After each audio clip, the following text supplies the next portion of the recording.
오늘 읽을 말씀은 교회가 어떻게 시작했는가에 대한 말씀입니다. 최초의 교회가 사도행전 2장에 나오고 그 최초의 교회가 처음에 시작할 때는 어떤 모습으로 시작입니까? 교회는 처음부터 성령이 충만한 가운데 시작됐습니다. 성령님이 강하게 임하신 가운데 모두가 다 하나님이 주신 방언을 하면서 시작된 것이 첫 교회의 모습입니다. 교회는 처음부터 강했습니다. 교회는 처음부터 영적으로 뜨거웠습니다. 오늘 본문에 의하면 두 가지 표적이 나타납니다. 하나는 급하고 강한 바람이고 또 하나는 불의 혀같이 갈라지는 겁니다. 교회가 뜨겁고 영적으로 능력이 있었던 것은 사람에게 있는 게 아니라 하늘로 임한 급하고 강한 바람, 불의 혀같이 갈라지는 성령의 은혜를 받았기 때문에 그렇습니다. 급하고 강한 바람, 무엇을 말합니까? 급하고 강한 바람은 호흡을 뜻합니다. 예수님의 호흡, 하나님의 호흡입니다. 처음에 사람을 만들었습니다. 흙으로 빚었죠. 그러나 그때까지만 해도 그건 물체였지 사람이 아니었습니다. 거기에 생기를 불어넣자 그것이 사람이 되었습니다. 사람들이 모여있다고 교회가 아닙니다. 사람들이 모여있다고 하나님 기뻐하는 일을 하는 게 아닙니다. 여기 120명이 모였습니다. 기도했습니다. 의논했습니다. 가룟 유다의 빈자리를 채우기 위해서 투표도 했습니다. 그러나 아직까지 문을 잠그고 안에 있습니다. 호흡을 받기까지, 하나님의 기운을 받기까지 그들은 움직일 수 없는, 처음에 하나님께서 사람을 만들고 생기를 불어넣기 전에 그 상태였다는 겁니다. 운동선수가 운동하기 전에 심호흡을 합니다. 깊은 호흡을 하면 그 산소가 몸 구석구석까지 다 들어가는 것을 보게 됩니다. 깊은 기도를 해야지만이 주님의 호흡이 내 구석구석까지 다 들어가는 겁니다. 그래야지만이 움직이는 사람이 되는 거죠. 하나님의 뜻에 따라 반응할 수 있는 사람이 되는 겁니다. 주님의 성령의 바람이 들어오지 않으면 결국 살아있는 사람 같으나 교회에 왔다 갔다 하는 형식적인 신앙이 될 수밖에 없다. 여기에 누가 있었나요? 베드로가 있었습니다.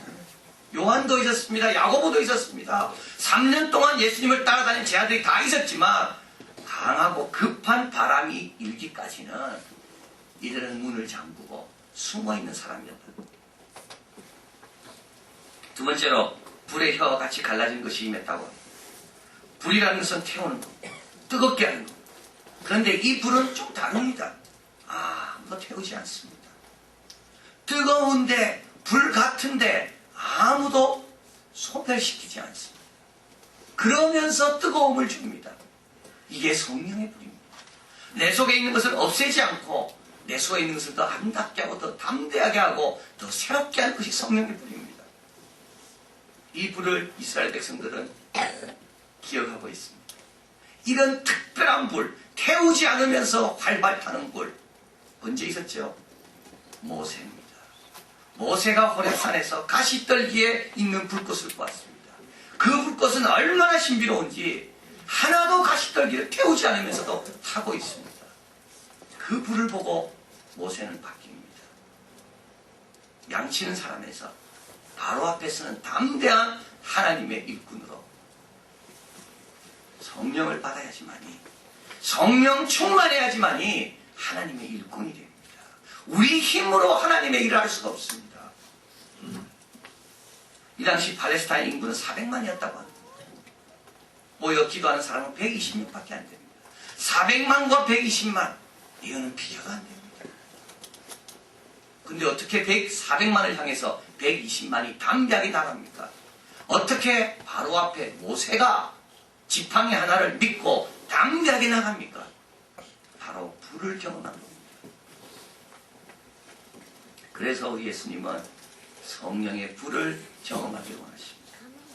그래서 예수님은 성령의 바람을 쐬기 원하십니다. 오늘 본문에서 중요한 걸 이야기하죠. 그건 뭐냐면 이 불이 누구에게 임하는가? 이 바람이 누구에게 임하는가? 불이 하늘로부터 오고 있을 때 120명은 아마 그 불이 베드로나 야고보나 요한 위에 임할 줄 알았을 겁니다. 성령의 급한 바람이 불어올 때 베드로에게 집중적으로 그 바람이 임할 줄 알았을 겁니다. 그러니까 오늘 본문에서 강조하는 것은 뭡니까? 오늘 본문에서 강조하는 것은 온 집에 가득했다. 2절에 저희 앉은 온 집에 급하고 강한 바람 같은 소리가 가득했고 3절에 불의 혀같이 갈라지는 것이 저에게 보여 각 사람 위에 임하고 4절에 저희가 다 성령 충만합니다. 예수님이 원하는 게 뭡니까? 우리 교회에 오는 모든 성도가 다 성령 충만하기를 원하십니다. 베드로, 야고보, 요한만이 아니라 여기 120명입니다. 왜 120명일까요? 예수님의 제자는 11명이었습니다. 그리고 마띠아와 요셉이라는 사람을 추첨해서 그 중에 한 명을 뽑는데 그럼 13명입니다. 처음부터 예수님을 따라다녔던 사람은 13명입니다. 근데 왜 120명입니까? 예수님의 부활을 보고 최근에 주님의 제자 그룹으로 들어온 사람이 최근에 온 사람이 많았다는 겁니다. 근데 이들도 다 동일하게 성령 충만을 받습니다. 이게 예수님이 꿈꾸는 이상형입니다. 이한교회 성도들은 어느 누구도 다 성령 충만 받기를 주님은 원하신다. 그래야지 여러분 주님의 기운과 주님의 뜨거움으로 주님을 따라갈 수가 있습니다. 뜨거워야 주님을 사랑하는 마음, 뜨거워야 주님을 따라가죠. 그래야지 누구 앞에서도 담대히 예수 믿는 자다운 모습을 드러낼 수가 있습니다. 오늘 본문에 보면 그런 말씀이 나오죠. 저희가 다 성령 충만함을 받고 성령의 말하게 하심을 따라 다른 방언으로, 이 말은 뭡니까? 120명 각자에게 주어지는 사명이 있다는 겁니다. 성령 충만 받아야지만이 이 사명을 감당할 수가 있습니다. 그런데 안타까운 것은 교회 성도들마다 이렇게 하나로 은혜를 받지 못합니다. 어떤 사람은 뜨거운 사람이 있고 어떤 사람은 미지근한 사람이 있고 어떤 사람은 찬 사람이 있습니다. 왜 그렇습니까? 왜 120명은 다 동일하게 강하고 급한 바람을 경험하고 동일하게 불의 혀같이 갈라지는 것을 경험했습니다. 그런데 왜 우리는 주님의 성령 충만을 받는데 이렇게 차이가 납니까? 두 가지 이유가 있습니다. 하나는 마음이 달라서 그렇습니다. 오늘 본문에 보면 마음을 같이 했다는 말이 나옵니다. 1장 보면 나오죠. 마음을 같이 했습니다. 여러분, 하나님의 은혜를 받는 차이는 어디서 옵니까? 마음에서 옵니다. 똑같은 씨를 뿌려도 어떤 마음은 100배의 열매를 맺고 어떤 마음은 60배, 어떤 마음은 30배, 어떤 마음은 하나도 열매 안 맺습니다. 똑같은 씨입니다.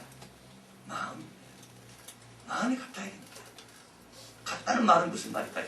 주님의 마음과 같아야 된다.